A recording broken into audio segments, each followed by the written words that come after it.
What is going on, y'all? You know, they love talking about accountability right up until it applies to them. Eric Swalwell was a leading voice on who should be trusted, who was disqualified, and all the rest of it. And now he's facing allegations. And now he's gone. So instead of a firestorm, he gets a quiet exit. And some in the same categories of allegations, one gets one type of treatment and the other gets, I won't say a pass, but he gets something different. And once you see that, once you understand that, then the reaction and everything that takes place after that becomes the real story rather than what they want you to see. And once you see that gap, you really can't unsee it. Conservative media done right. You're listening to the SHR Media Network.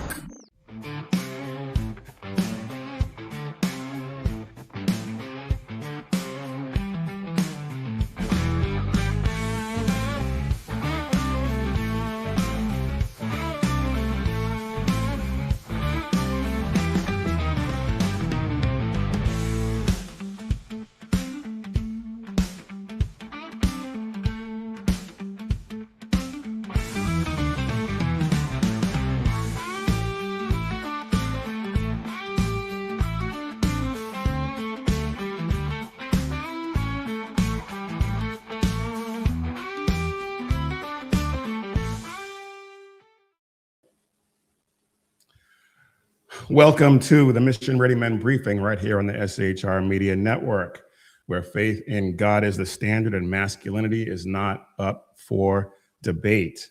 It is Tuesday, April 14th in the year of our Lord 2026, the day before tax day, and we have a ton of stuff to get into. I'm probably not going to get to everything I had planned. I was going through my prep last night, yesterday, and this morning. And last night I was like, I got pretty much everything done. Just wait and see what updates might come through, and then everything broke loose, and updates kept coming fast and furious. So we're just gonna have to see how this goes today. So like I said, we have a ton to get into. We have Swalwell, we have journalists getting assaulted, we have things going on down in Texas with regard to Islam. We got a whole bunch of stuff. And of course, the blockade. We'll see what we get to. But before we get to all of that, please do me a favor and hit the like button, subscribe to the channel, subscribe to the shows, help us get out of this ridiculous kung fu grip that the big tech tyrants have still got us in. Every like, every click, every subscription, every comment helps us out tremendously. So we would really appreciate your help in that regard. All right, y'all, let's get after it. And we're going to kick it off with Swalwell and his fall from, I don't even want to say grace, because he has always been regarded as kind of a slimy individual. And now we see all of the stuff that's coming out about him. Some of the loudest voices that you see, that you hear, are not always the cleanest voices. They demand accountability, and as soon as it is required of them, well, then you see how that goes. Swalwell was one of those voices, and now he is the story. And the reaction is not what you have seen when some of these things come out against the right, when some of whether the allegations are true or not, the allegations and the vitriol and everything that comes out when it's on that side is completely different. And now we have serious allegations against Swalwell. And there were some videos that came out, or there was a video that came out, and I thought it was fake. I really did. And there were some things, not just because it was a 3-second clip, not just because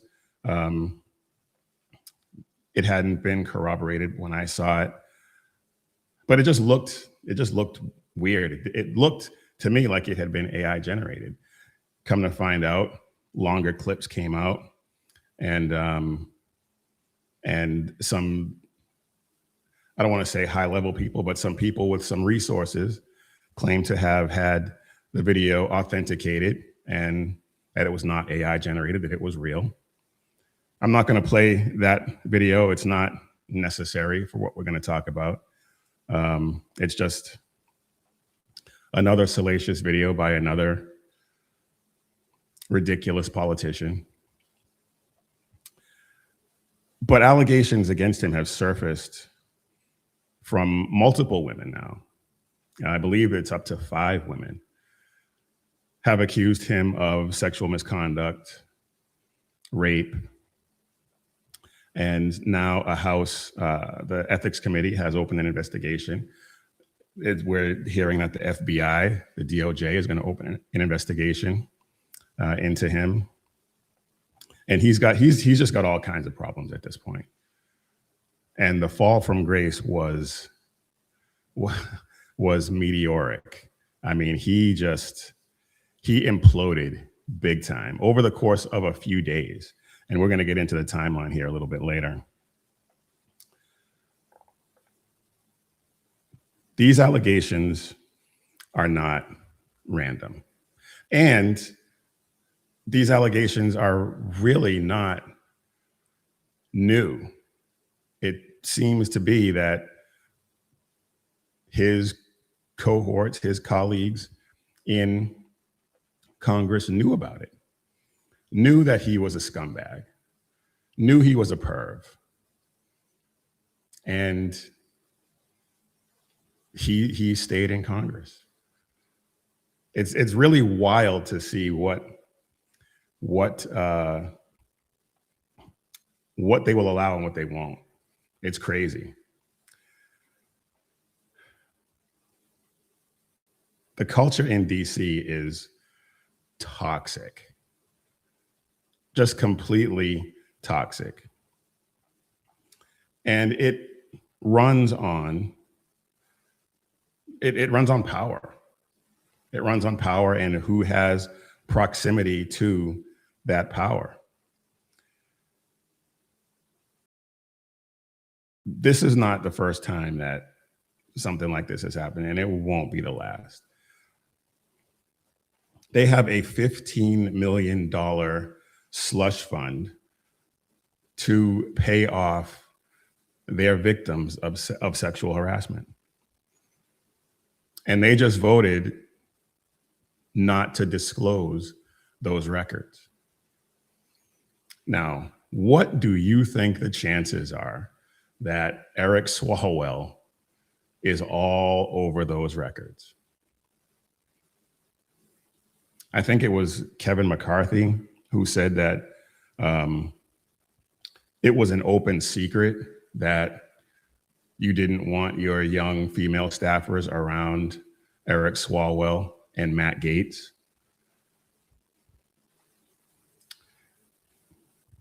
I don't know what the deal is with Matt Gaetz. He left Congress before a lot of this could really gather steam. Maybe it's true, maybe it's not. Maybe he'd be caught up in a similar situation as Swalwell right now had he stuck around. And maybe that's why he got out. I don't know. But we will probably see at some point, I would imagine. But this $15 million slush fund is paid and funded with your money and mine. So we should be fully apprised of what those records entail, who all is named, how much money they paid out. We don't necessarily need to know the victims if they don't want to be named. I get that. But this is ridiculous.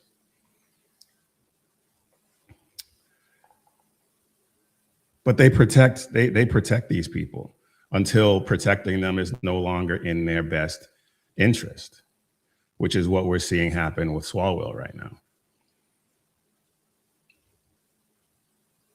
These problems are managed, and these problems are let go when they become a liability. Kevin McCarthy actually had,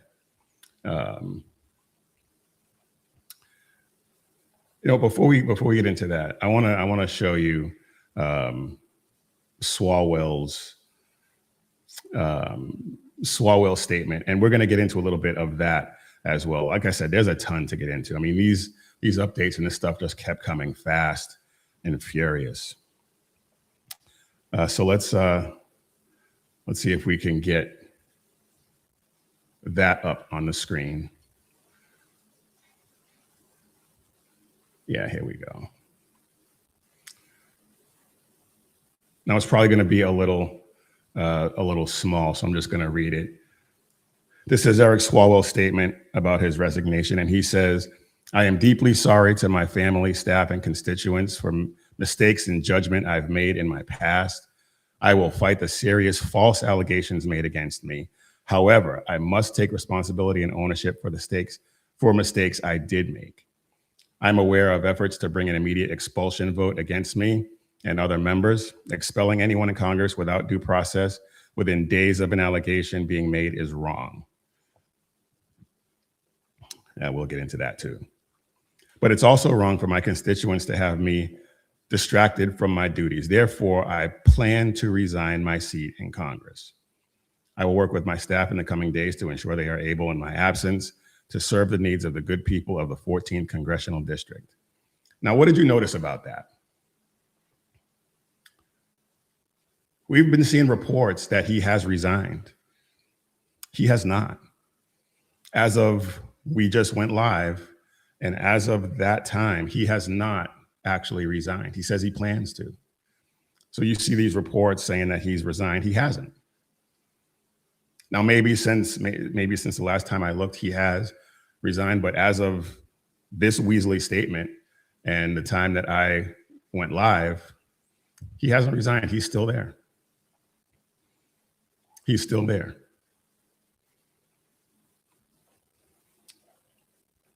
But like I said, this is just another Weasley statement from a weasel. But Kevin McCarthy had an interesting statement, and this happened a while back. This happened when he was still in Congress and he was still the Speaker of the House, and he had this to say. If you got the briefing I got from the FBI, you wouldn't have Swalwell on any committee. And you're going to tell me other Democrats couldn't fill that slot? He cannot get a security clearance in the private sector. So would you like to give him a government clearance? You asked me questions about Santos. You asked the questions about Swalwell. Not only was he getting a clearance, he was inside an intel committee. He had more information than the majority of all the members. Did you ever raise that issue? No, but you should have. You're going to tell me there's 200 other Democrats that couldn't fill that slot, but they kept him on it? The only way that they even knew it came forward is when they went to nominate him to the Intel Committee. And then the FBI came and told the leadership then, he's got a problem. And they kept him on. That jeopardized all of us. If you got... Now, I'm not giving McCarthy any credit for this. He was the Speaker of the House. He could have done something, and he didn't. He just went along with it. So I'm not going to give him a pass. I'm not going to give him any credit for that. But what he said there, though, is that they knew about this. They knew. They knew he was a piece of human garbage, and they let him stick around because at that point in time, it was advantageous for him to be there.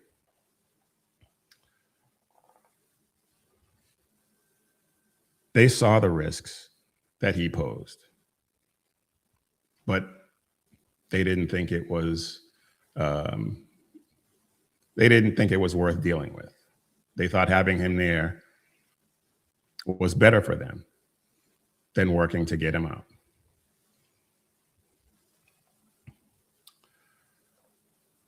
And the hypocrisy is just off the charts with members of Congress like McCarthy and with Swalwell himself, because Swalwell has been outspoken when it comes to other members, other people in government who he felt didn't meet the standards they were supposed to meet. When Pete Hegseth was going through his confirmation to become the Secretary of War, Swalwell was one of those voices who couldn't wait to get in front of a camera and talk about how unfit he was, and especially after the whole Signal Gate thing. And I think I have some sound from him on that as well. Maybe not.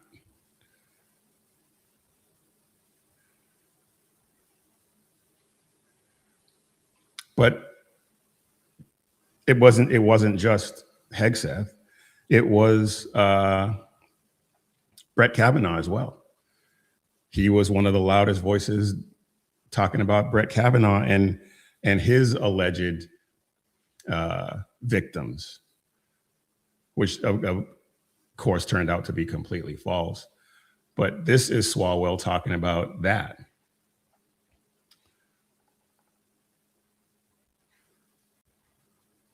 I saw continued demeaning of victims of sexual assault, people who deserve to be heard, who deserve for their allegations to be investigated. For Brett Kavanaugh's sake, if he is innocent, I hope tomorrow he opens his statement and says, you know what, bring in all the victims, allow them to be heard, allow them to be questioned. That will clear his name if he's indeed innocent. And if he's not, for the sake of the credibility of the court, I hope that the senators would vote against him. Now, do you think he's going to apply that same standard to himself? Absolutely not. Absolutely not. Because he's a hypocrite.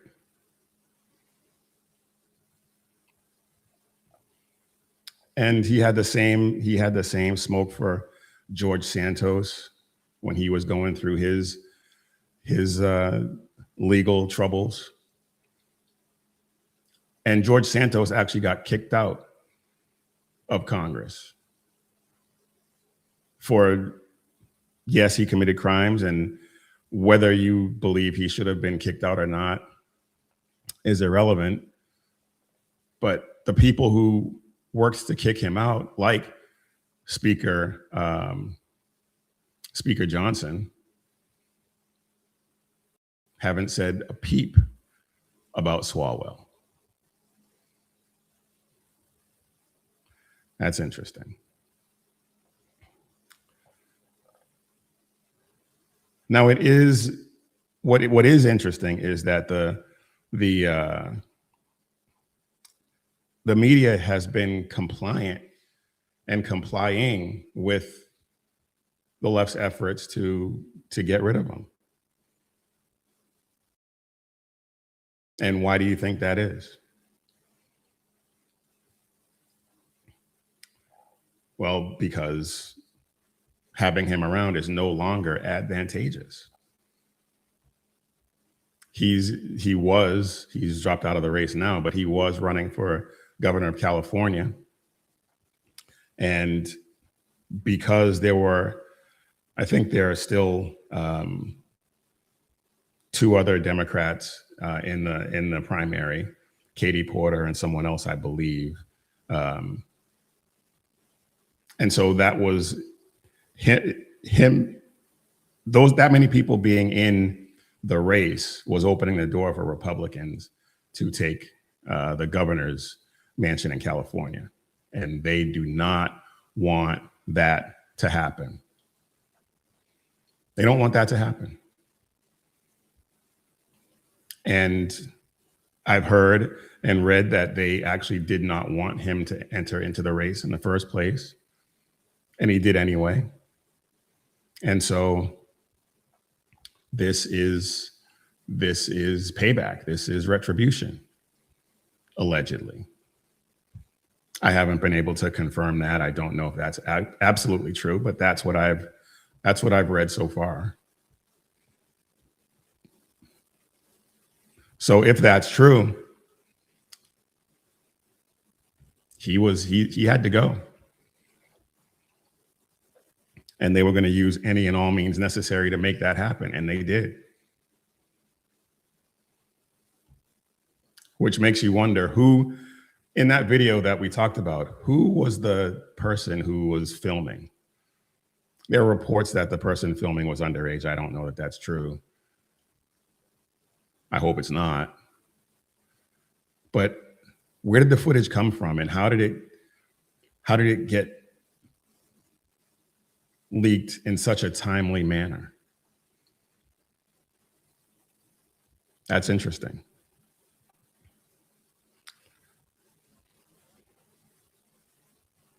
George Santos was I mentioned him earlier. He had his legal troubles. They called for his resignation, and then he was expelled. Now, it doesn't look like Eric Swalwell is going to stick around long enough for them to expel him. Anna Paulina Luna has given him until 2:00 this afternoon to actually resign, because as I said, he has not resigned yet.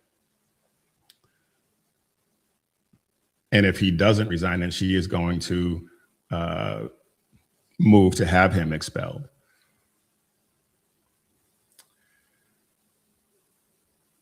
To look at the fall from grace for this guy. It was quick. It was so quick. On April 9th, he was the leading Democrat for the governor's race in California. On April 10th, the allegations of sexual misconduct and rape dropped. On the 11th, the video dropped. And on that same day, the Manhattan District Attorney launched a rape investigation. On the 12th, the DHS launched an investigation into his misusing of campaign funds to pay his nanny. Or was it his wife? Either way, the DHS has launched an investigation. On the 12th, he dropped out of the governor's race. And on the 13th, he has announced his intention to resign, which has still yet to happen, as I said.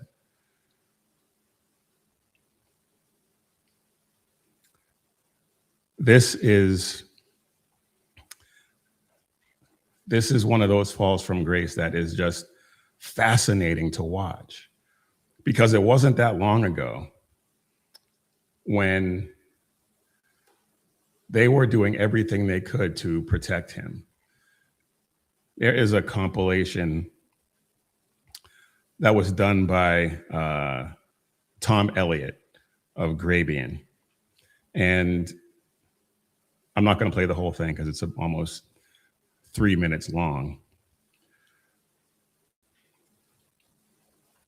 But it it just shows you the extent to which these people will go to protect what they think is who they think is their own until they no longer become necessary and no longer become or when they have now deemed to be a liability.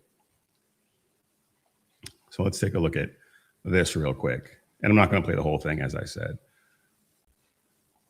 Speaker McCarthy seems to have singled you out. He says that he had a briefing, as well as former Speaker Pelosi had the briefing from the FBI, and the FBI never came before this Congress to tell the leadership of this Congress that Eric Swalwell had a problem with a Chinese spy. Political vengeance seems to be the flavor of the day with the 118th Republican-led Congress. Kevin McCarthy, even in his press conference on Thursday, continues to say false claims about some members, including Eric Swalwell, Adam Schiff, who are key members on the Intelligence Committee, saying that because of some allegations, including a false claim that Swalwell was involved with a Chinese spy. This is all about the vengeance. It has nothing to do with factual.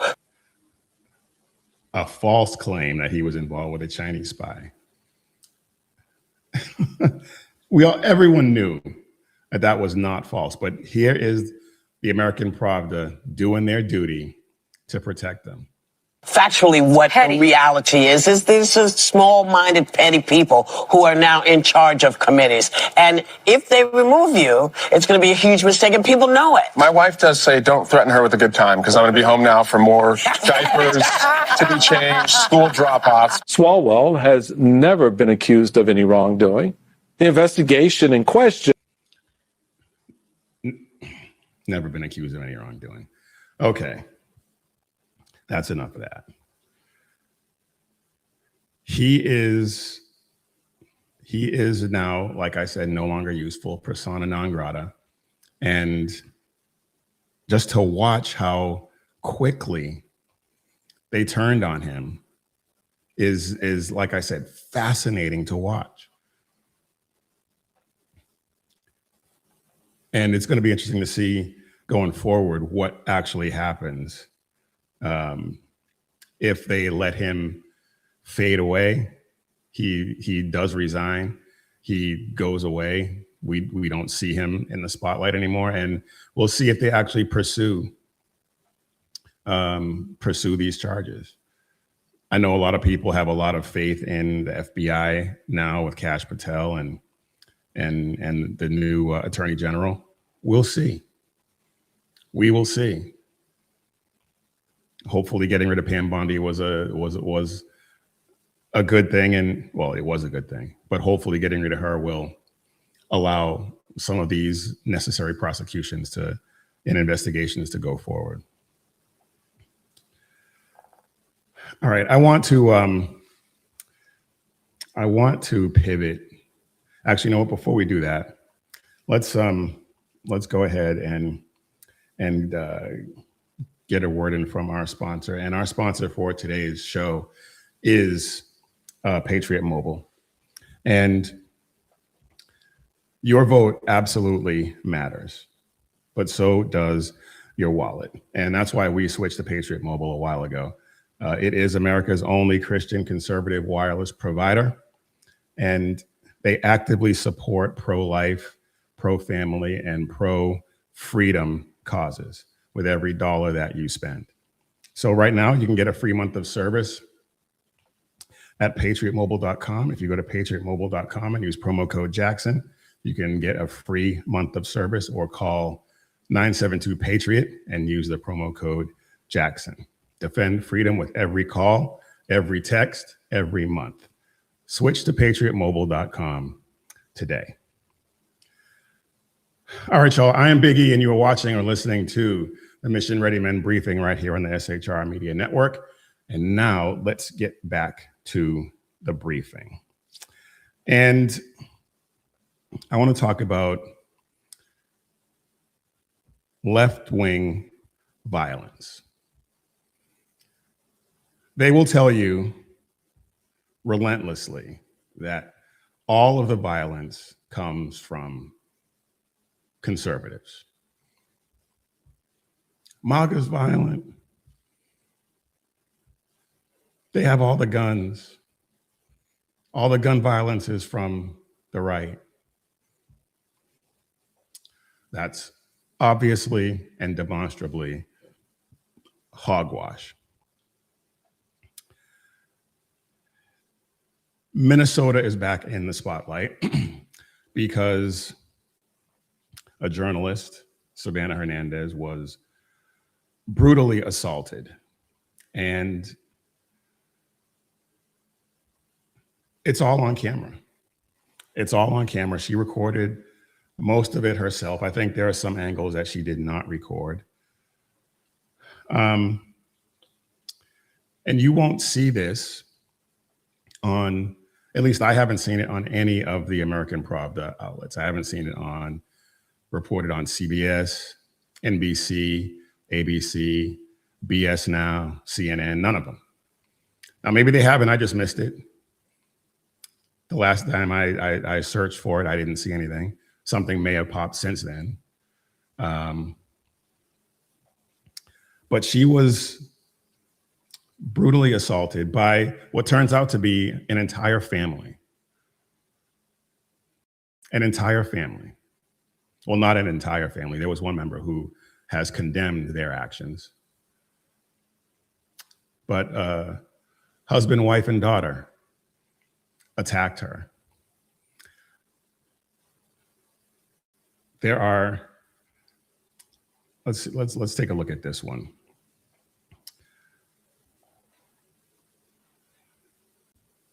This is crazy. She is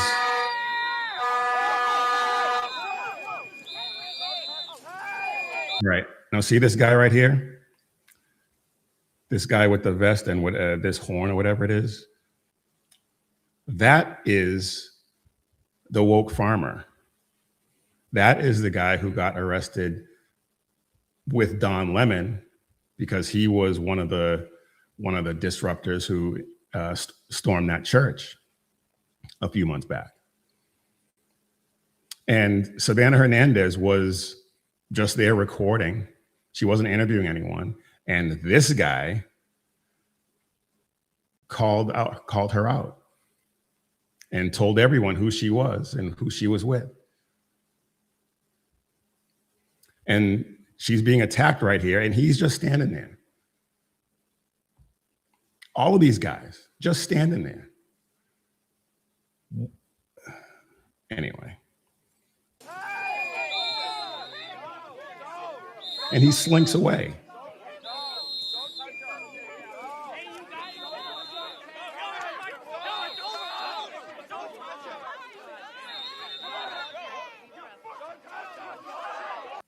Unbelievable, man.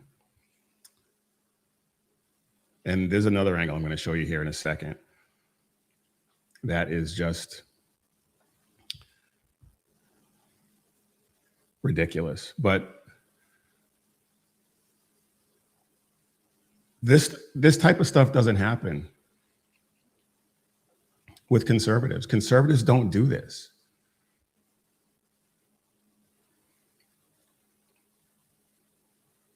But they will tell you all the time that this is no big deal. This is just an anomaly. This isn't something that normally happens. But every time we hear about it, it's always from them.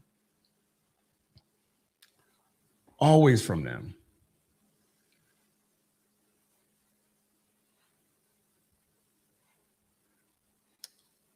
Let's see, where did it go? Here's another clip. And Savannah Hernandez is just, like I said, just doing her job. Just doing her job. And once they find out who she is, this is what happens. That's the fault, right?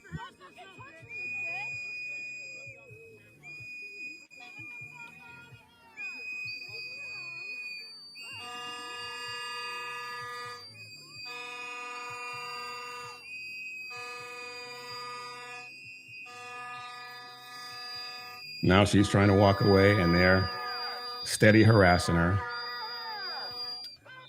waving a sex toy in her face, because that's a thing now these days. And like I said, that's the woke farmer.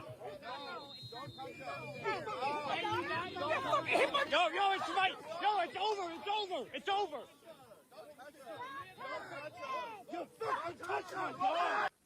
And this guy just shoved her to the ground viciously. This guy who's easily over 200 pounds. Some people have said he's 250. I don't know if he weighs that much, but he easily doubled her weight. She probably weighs $110, if that. She's a tiny little thing. And he felt like a big man, didn't he? And it didn't stop there.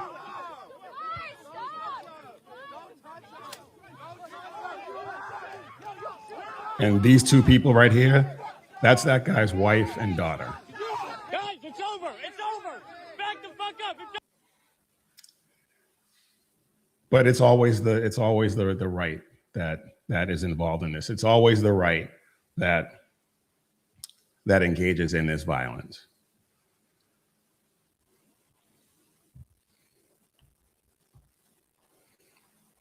This is ridiculous.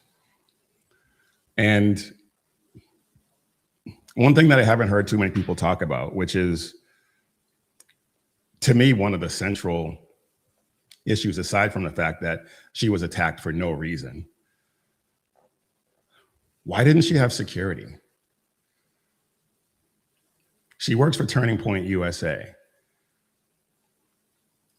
Charlie Kirk was killed not that long ago.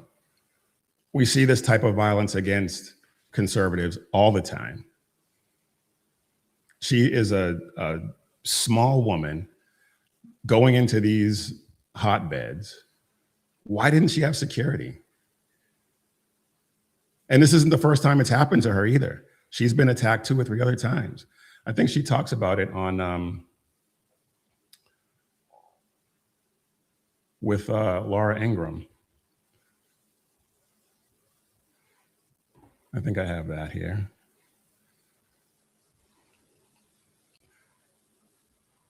Yeah, here we go. Why did it escalate so quickly? Well, let's make no mistake, Laura, this escalated because they found out that I work for Turning Point USA. This isn't the first time that I have been confronted and assaulted at this point for journalism on the streets of the United States of America. But since Charlie Kirk's assassination, this is now the 3rd time that people have come up to me after I have not been interviewing, not been engaging, but simply being on the street and filming a protest, figured out I work for Turning Point USA, and have made a point to confront me, to threaten me, to harass me, and now brutally assault me to prove a point. So 3rd time.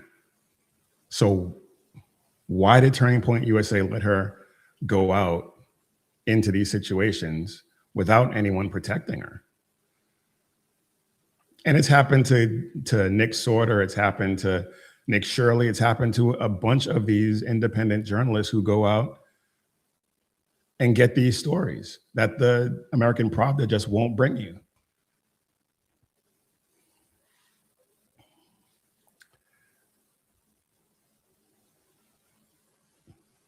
And also the fact that no other men stepped up. Somebody should have laid that dude out. Somebody should have. But it didn't happen. It obviously never should have gotten to the point where he was close enough to assault her in the first place. But the men in that protest, somebody should have stepped up and said, "What's wrong with you, dude? She's a little woman. She's not threatening you. Even if she wanted to, she couldn't. So what are you doing?" But no, nothing.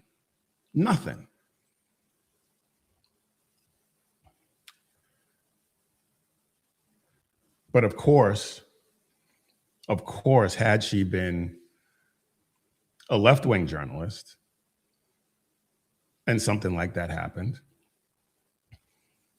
this would be all over every news outlet everywhere. And deservedly so, because if she was a left-wing journalist and somebody who was supposed to be a conservative attacked her like that, that person should be dealt with. And I guarantee you, conservative men would have seen that, whether she was a left-wing journalist or not. They would have handled business. They would have handled business. I have no doubt about that. But these left-wing soy boys, they think it's perfectly okay. And of course, we all know, we talked about the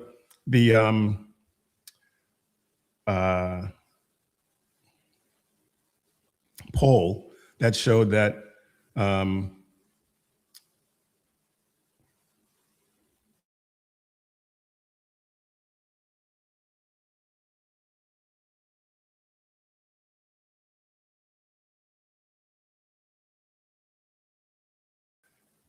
something just happened. But yeah, we talked about how they think violence is okay.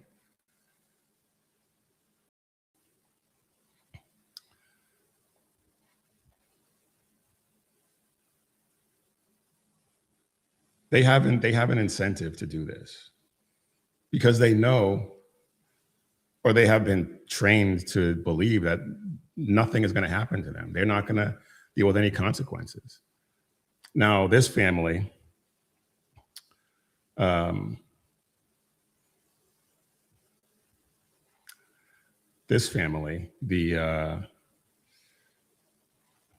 can't think of the name of the family right now, but this is the father.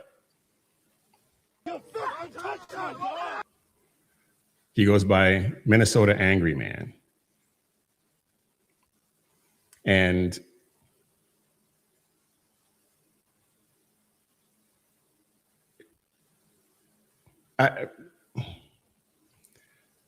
it really blows my mind that they think this is okay.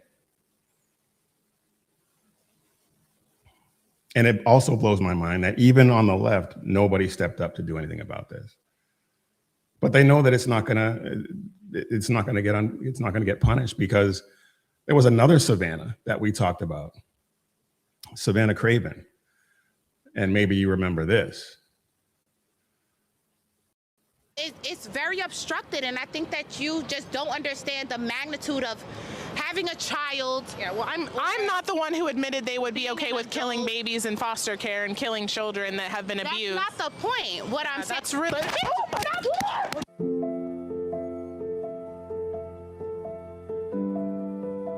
Wow.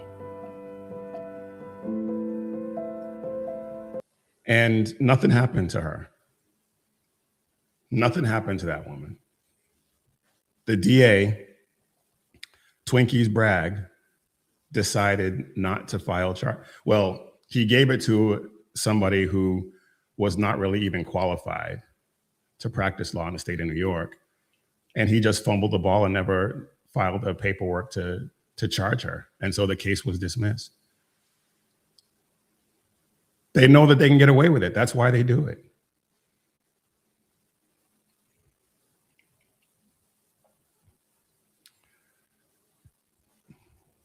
This is not just a political issue. I mean, this is good versus evil. This is a spiritual issue. This is, as I say all the time, this is spiritual warfare.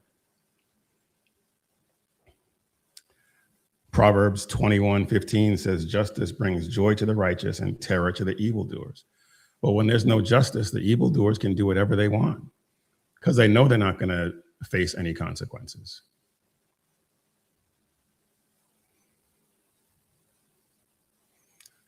This woman was assaulted. These women were assaulted. And that should be enough. But the reaction to what's happening, to what has happened, tells you everything. Now, thankfully, the people who attacked Savannah Hernandez in Minnesota, they are going to face charges. They are going to, they have been arrested. and they are going to face criminal investigations from the feds. So we'll see. But again, that's just one instance. We'll see if this is we'll see if this is the beginning of a trend in the opposite direction. Because once they start facing consequences, this stuff will stop.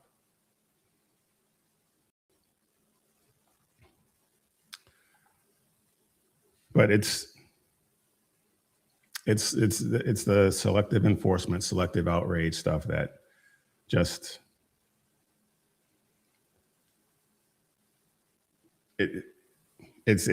we got to figure out a way to turn this around.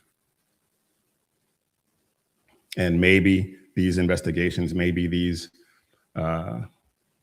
prosecutions will start a trend in the opposite direction. All right, let's go ahead and get into the blockade and ceasefire. So J.D. Vance walked out of some negotiations in Islamabad.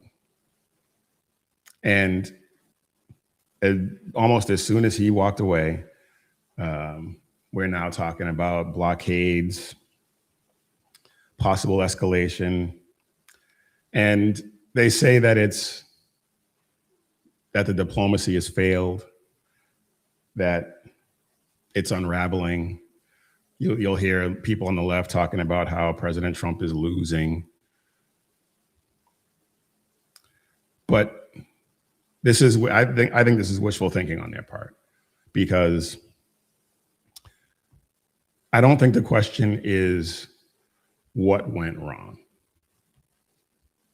I think the question is what was happening while these negotiations were taking place. So they entered into negotiations in Pakistan.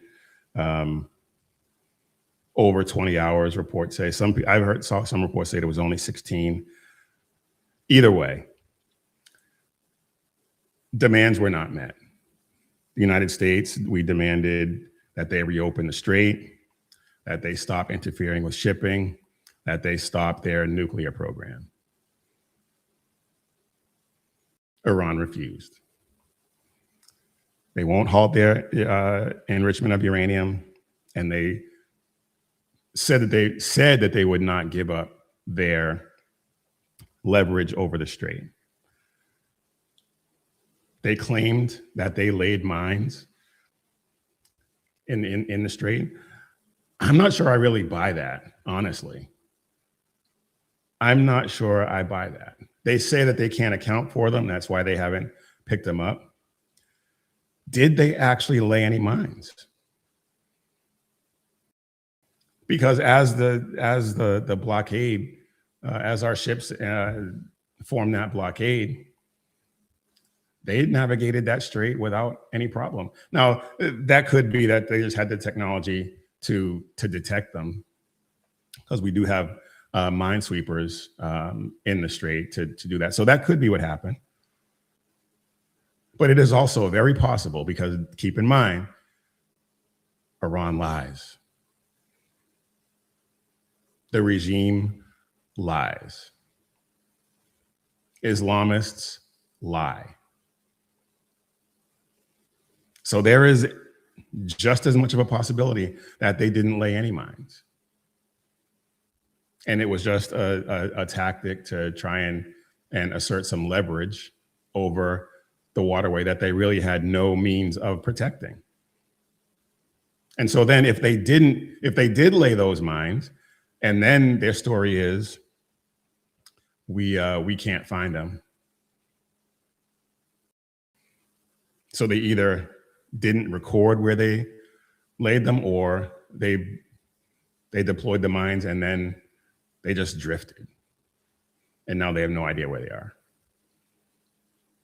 And the left wants to tell us that President Trump is losing, that we're losing the war to the Iranians. Really? That's where you're going? Come on.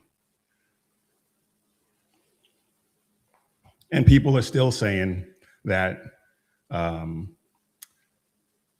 Pete Hegseth is a DEI hire and that he's completely unqualified to be the Secretary of War. Okay. Do you think Lloyd Austin would have done a better job? No. Absolutely not. He has proven that he is anything but incompetent, and he is completely capable of doing this job and doing it extremely well. But anyway, the talks collapse, the blockade begins, Iran issues threats. But if they can't clear the mines that they claim that they laid, how can they defend the Strait? How can they blockade the Strait? Well, they can't. And so once that became clear, President Trump said, all right, fine. I will blockade it. I will clear those mines if there are any. And there is nothing you can do about it.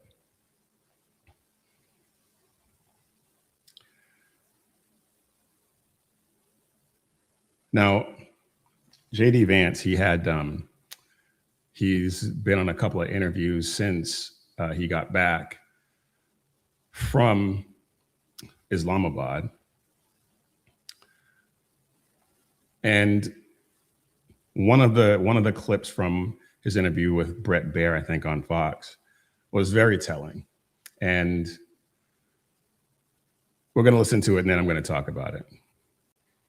Now, what's interesting, Brett, about this is that in the process of doing this negotiation, I do think that we acquired some knowledge about how the Iranians are negotiating. And this is ultimately why we left Pakistan, because what we figured out is that they were unable, I think the team that was there was unable to cut a deal, and they had to go back to Tehran, either from the supreme leader or somebody else, and actually get approval to the terms that we had set. So again, whether we have further conversations, whether we ultimately get to a deal, I really think the ball is in the Iranian court because we put a lot on the table. We actually made very clear what our red lines were. We also made clear, Brett, that we actually would be very happy. The President of the United States has said he would be very happy if Iran was treated like a normal country, if it had a... Now, what's interesting...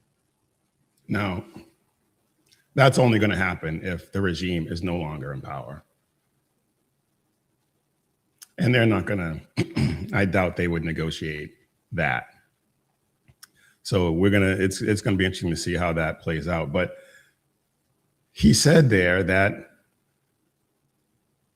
they didn't have the power to actually negotiate the deal. Now, even though it went on for anywhere from 16 to 20 hours, whatever, do you really think that they went there not knowing that the delegation that was going to be there didn't have the authority to actually negotiate a deal? Come on. Come on. Of course they knew. They knew that. They knew that. And if they knew that, then the negotiations didn't break down. If they knew that, then the negotiations were just a delay tactic, a mechanism to get strategic assets in place. And I talked about this last week. They used it to buy time, buy more time for strategic movement.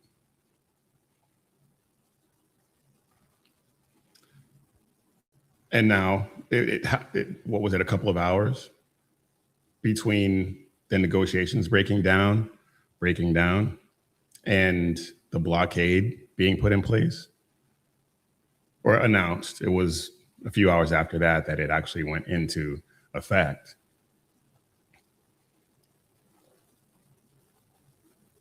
So this And people are saying Pete Hegseth is unqualified, that President Trump doesn't know what he's doing. But he just outmaneuvered Iran to a degree that is, I don't want to say unheard of, but I think military history is going to record this as one of the biggest military blunders that a country has ever made.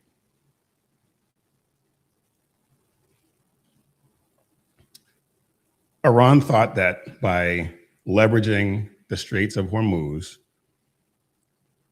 that the global economic impact that would have would force the United States to back down. And President Trump flipped that script, and now all of the economic leverage is on our side, and they're the ones who are going to have to back down.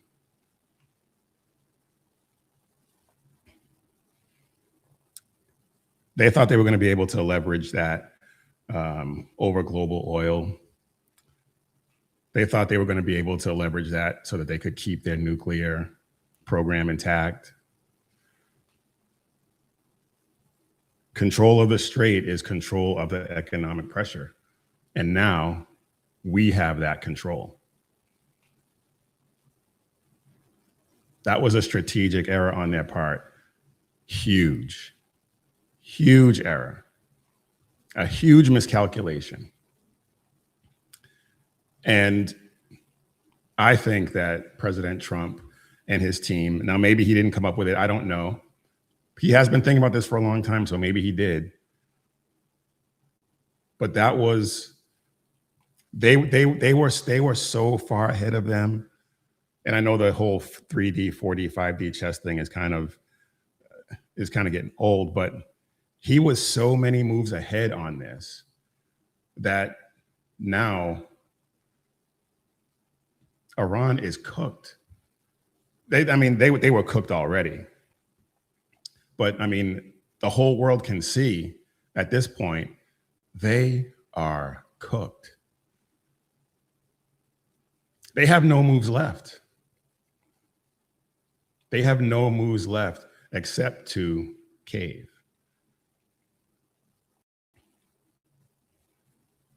Because the US has blockaded the Strait. They're only letting non-Iranian shipping through.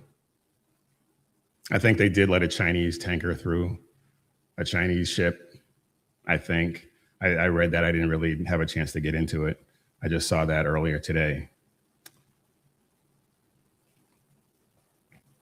But this, like I said, this was a strategic blunder that they are not going to be able to recover from.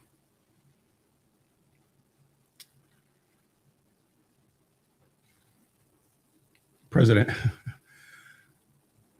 Trump, he was asked about the negotiations. And when you think about where we're at now, his statement here makes complete sense.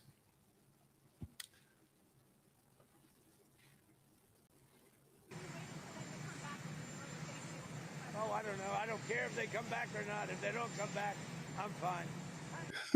It's kind of hard to hear, but he said, I don't care if they come back to the table or not. If they don't come back, I'm fine. Their military is gone. Their missiles are largely depleted. The manufacturing capability for missiles and drones is largely defeated. We've been very nice. We haven't ripped down too many bridges. We did one only because they broke their word. They broke their promise. He said they took down a bridge because they broke their word. He doesn't care if they come back to the table because he knows that they're cooked. He knows that they have absolutely nothing left. Now, this doesn't just affect the United States and Iran. this also affects China directly, because they don't have a clean way out of this. China gets a massive portion of their oil from Iran through the Straits of Hormuz. With the Strait being unstable and Iranian shipping being under pressure and the blockade in place, China's in a huge bind. Huge bind. That's why they've been trying to get Iran to negotiate. But as big of a bind as it puts China in, it is a huge boon for the United States. And it is going to be a huge positive impact on our economy. This is why.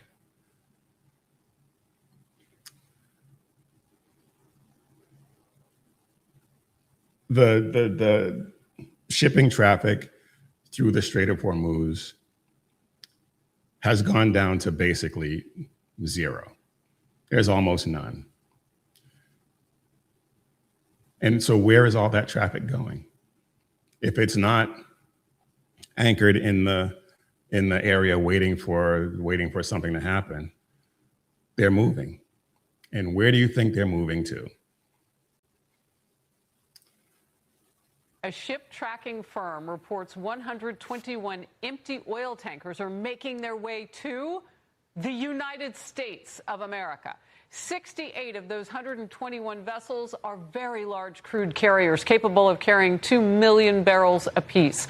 President Trump has urged countries squeezed by Iran's disruption of the Strait of Hormuz to turn to American energy supplies instead.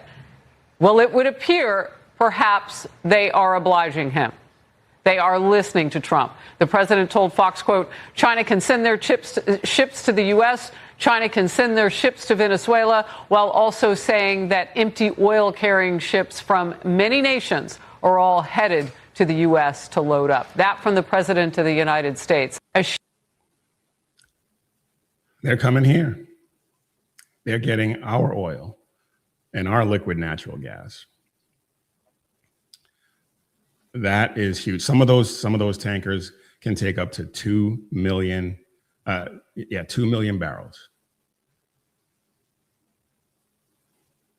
That is going to put us in a position where we are the dominant energy supplier to the world. And China has no choice. China can't do anything about it. Now, if they want to, they could try an attack in the Strait, but they don't want that smoke. They saw what they saw what their military equipment did in Iran, which was nothing. They got nothing. And they saw what our military was capable of. And they don't want that smoke. They don't. So China, for all of the bluster that they had, for all of the thought they had that they were going to dominate the United States in this whole thing, that they were going to push the United States out of being the world's only superpower. Not so fast, my friend. Not so fast. So with the United States opening this or blockading the Strait, with all of these empty tankers coming to us to fill up, the United States is now, like I said, they're going to be we are going to be the dominant energy supplier to the world. And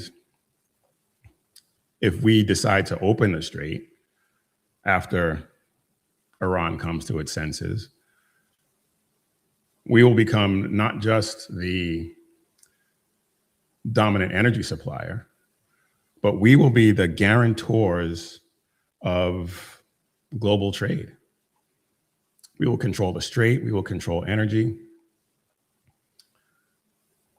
And the Don Roe Doctrine will be in full effect once again.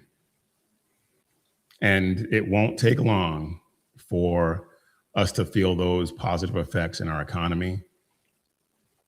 And President Trump will be proven right again. Again.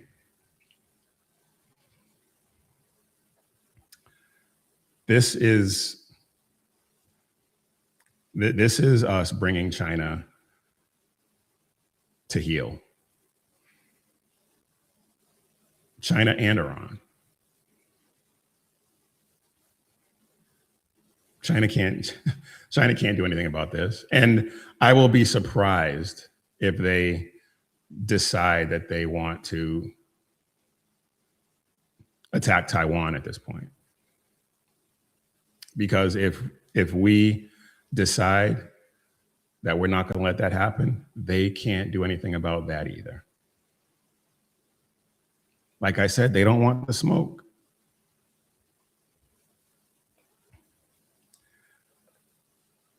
So this is going to be interesting to see how it plays out. This is going to be very interesting. And I don't think that China or Iran really has, they got nothing. They got nothing at this point. And so it's just going to be interesting to see the fallout in the next, I don't know, month or so. It's not going to, I don't think this is going to be over instantly. I think we're going to be in this for the next month, maybe two. But we will come out on top. That much is pretty much, that much is obvious at this point.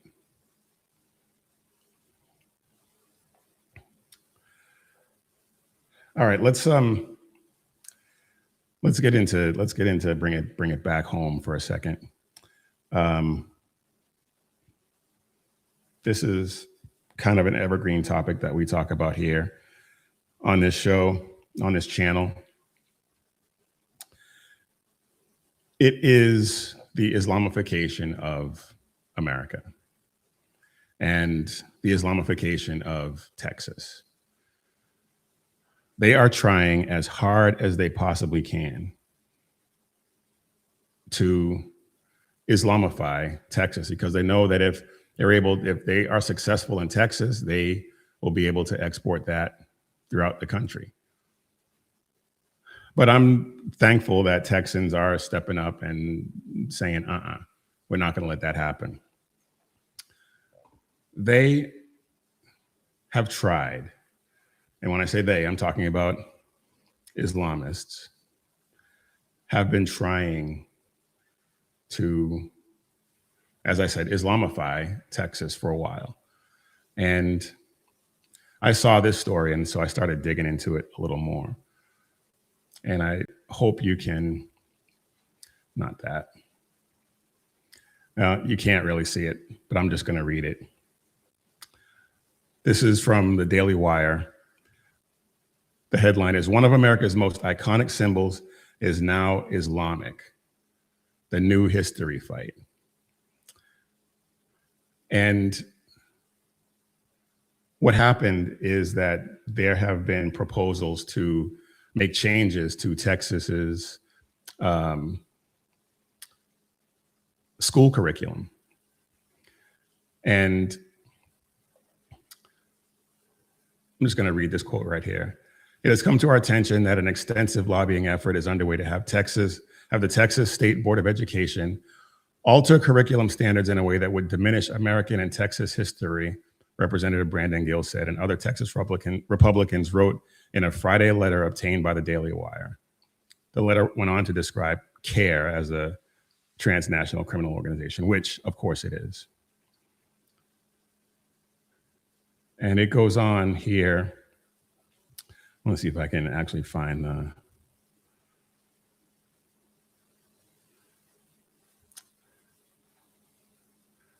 well, there's a piece in here where it talks about how they are trying to say that the Alamo is an Islamic building.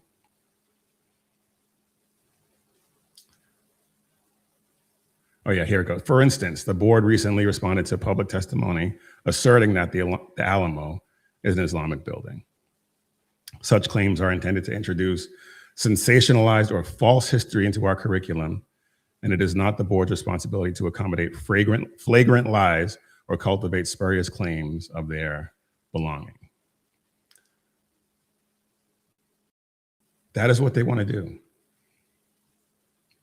I don't even know where they come up with the ridiculous notion that the Alamo is an Islamic building. I mean, come on. That's just ridiculous. And so they had a meeting.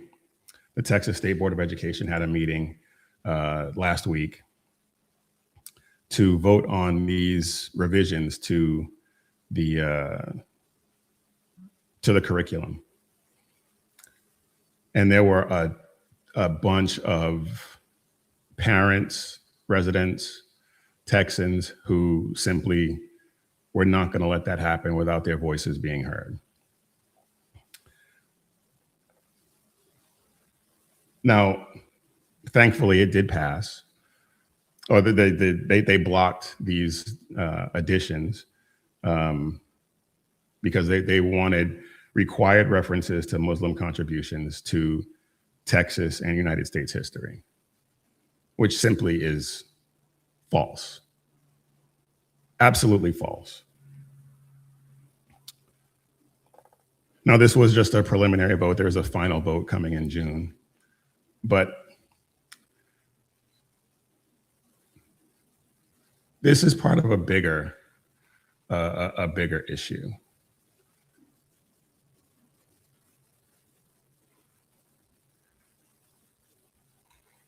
And that's not the clip I wanted.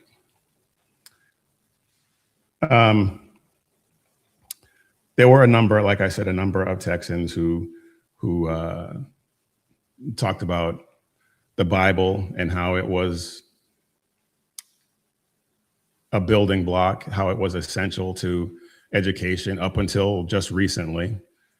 And I've talked about this before, how the Bible was in schools up until, I believe, 1963 or 65, when they took the Bible out of schools. And all we got to do is look at history since then to see what effects that had. And we can talk about that another time. Yeah, I know people are going to say correlation is not causation. Yeah, whatever, I get it. But this is part of a broader effort by the left and Islam to marginalize Christianity and usher in something else to take its place. And of course, the left, they want secular humanism, they want atheism, they want everything they can possibly find to supplant Christianity. And then they're aligned with Islam in the Red-Green Alliance. And so they want, obviously, Islam to take over. And people will say, well, these random imams talking about taking over and this, that, or the other, they're not indicative of mainstream Islam. Okay. You take that position, and I will play for you this.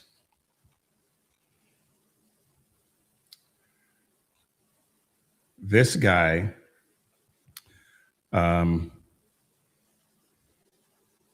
Sheikh Dr. something or other. He is a PhD in Islamic studies. He's got a degree in engineering. He's a very educated person. He's an evil person, but he's very educated. He knows he's an Islamic scholar. He's a scholar of the Quran and the Hadith and all things Islam. And so when people say there are radical Islamists and peaceful Muslims, I want you to listen to what he has to say. And then you tell me. And I know some people are just going to dismiss it, but listen to this. Now, the topic, inshallah, this is a very important topic, which is Sharia barbaric or perfect. And you, mashallah, most of the people here are very young people. They need to know, they need to be aware of this topic. And they need to be able to address this topic. And they need to answer questions related to this topic. Because here, as we are living in the West, we are part of the Western mosaic, as they say. We need to be able to address our values to the Western society. And normally Sharia is heavily attacked by media, by politicians, by even normal people. And unfortunately, many Muslims do not know how to address this important topic. And that's why it is very vital for all of you, my dear respected brothers and sisters, to be able to answer certain questions related to Sharia. First of all, the first point that you need to write it on your smartphone. What is the definition of Sharia? Sharia simply is Islam. Sharia is Islam. Islam is Sharia. Both are the same thing. There you go. Islamic scholar, PhD in Islamic jurisprudence, chair of the Fatwa Committee for the Islamic Council of Europe. This guy is really well known as an Islamic scholar in the UK. Sharia is Islam. Islam is Sharia. Okay. Islam is not a religion. And there's no such thing as a radical Islamist, which we're going to get to here in a second.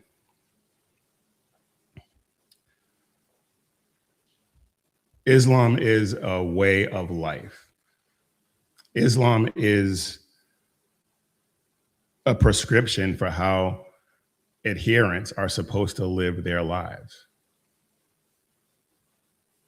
And for people to try and separate those two, as you just heard, this is not just some random dude, random Muslim. This guy is a PhD in Islamic jurisprudence.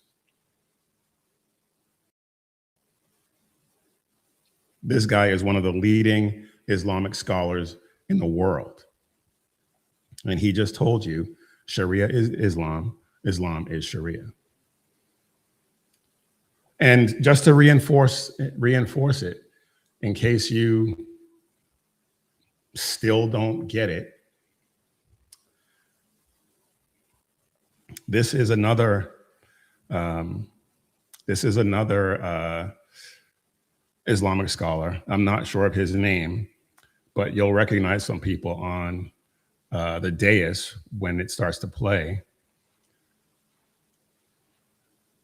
This is another one, and this is going to reinforce the point that was just made. They always can come with the same accusations. This speaker. This is that same guy we just talked about, that we just saw on the screen. So listen to what the speaker says. Supports death penalty for homosexuals. This speaker supports death penalty for this crime or that. He is homophobic. They subjugate women, etc., etc., etc. It's the same old stuff coming all the time. And we always try to tell them, I always try to tell them that, look, it's not that speaker that we're inviting who has these extreme radical views, as you say. These are general views that every Muslim actually has. Every Muslim believes in these things. Just because they're not telling you about it, or just because they're not out there in the media, doesn't mean they don't believe in them.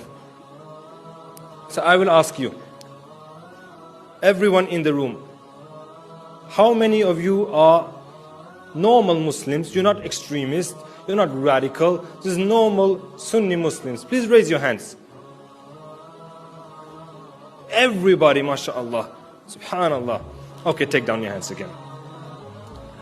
How many of you agree that the punishments described in the Quran and the Sunnah, whether it is death, whether it is stoning for adultery, whatever it is, if it is from Allah and His Messenger, that is the best punishment ever possible for humankind. And that is what we should apply in the world. Who agrees with that? Every single hand went up. Every single hand went up. So there is no such thing as radical Islam. There's just Islam.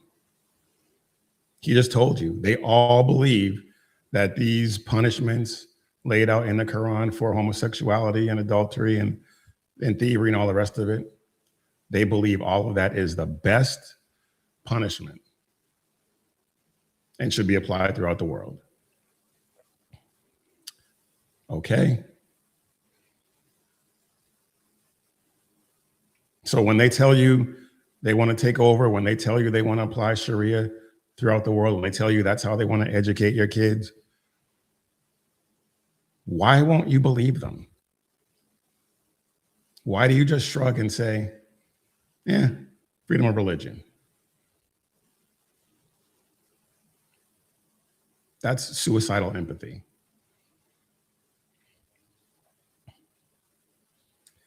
And I'm just thankful that there were Texans who stood up and said, we're not going to allow this to happen in our state.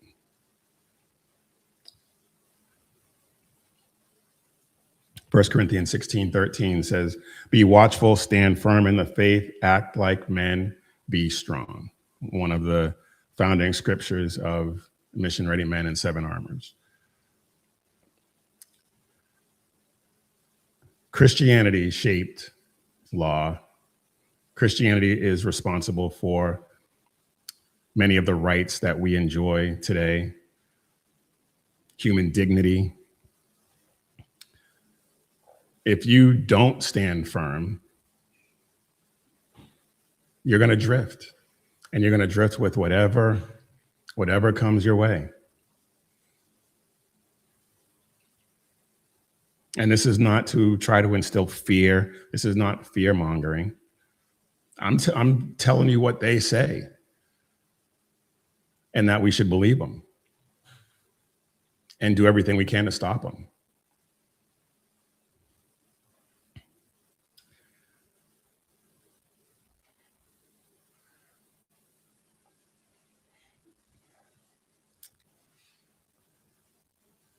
This is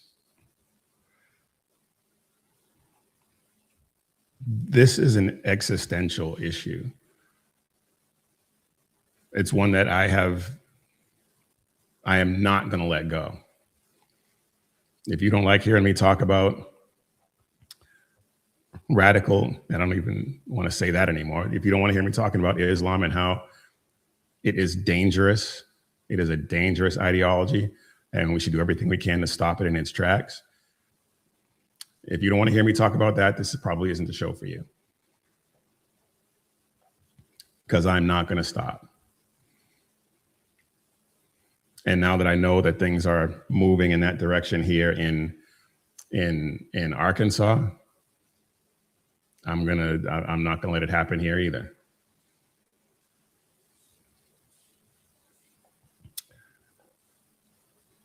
All right. We are almost out of time. I was going to talk about Mamdani blocking the 250th celebration. I will get to that next time because that requires a lot more than 4 minutes. And I really want to get into that, even though it does kind of fit the pattern of what we were just talking about. But there is one thing real quick. Actually, no, I already talked about it. Never mind. So with that, I guess we will just go ahead and get you guys out of here. We talked about Swalwell. We talked about Savannah Hernandez, her attack. We talked about Islam. And all of these fit kind of a broader pattern that we just seem to be letting these things happen. We just seem to be drifting along and letting them happen. And freedom isn't free. It requires us to step up. It requires us to defend it. And if we're not going to defend it, it will get taken from us. And if it gets taken from us, you are not going to like how that ends. You're not going to like how it ends. So don't let it spread.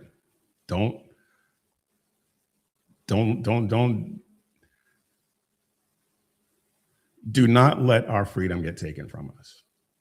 That is my plea to you right now.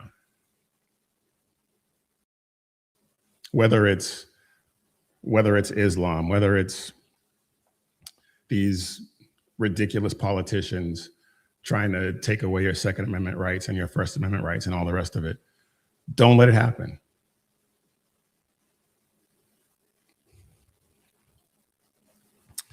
Anyway, y'all, that's going to be it for the briefing. Please do me a favor. We talked about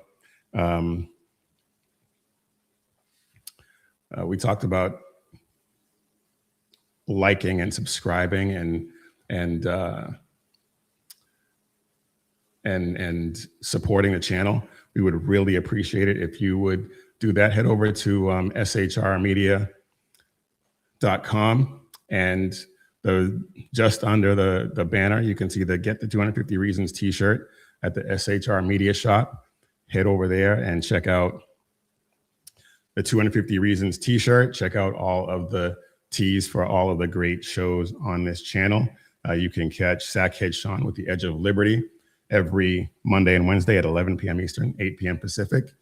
Jersey Joe, the Reaver of Common Sense himself, every Monday and Friday at 9 p.m. Eastern, 6 p.m. Pacific. BZ in the Berserk Bobcat Saloon every Tuesday and Thursday at 11 p.m. Eastern, 8 p.m. Pacific. And Lyle Armstrong with Beer and Bullstein every Friday and Saturday at 7 p.m. Eastern, 4 p.m. Pacific. Please like and subscribe and share all of those great shows and help us, pray for us so that we can continue this breakthrough that we're on, even though the big tech tyrants are trying to stifle us a little bit, but help us get that breakthrough and reach as many people as we possibly can. All right, y'all, we are not here to just bloviate. We're here to equip Christian men to spread the gospel of Jesus Christ, carry the banner of faith, freedom, and hope into future generations. And if anything that we said here today matters to you, please take a second to share it. Bring another guy into the fight. We need as many men to step up as we possibly can. And if you want to wear what you stand for, like I said, head over to missionreadymen.com. Click Shop 7 Armors and check out all of the great designs we have there about bold faith, true grit, and unapologetic patriotism. And remember, when seconds count, the police are only minutes away, but the Lord is right there with you. So keep your prayers going up and your head on a swivel. God bless.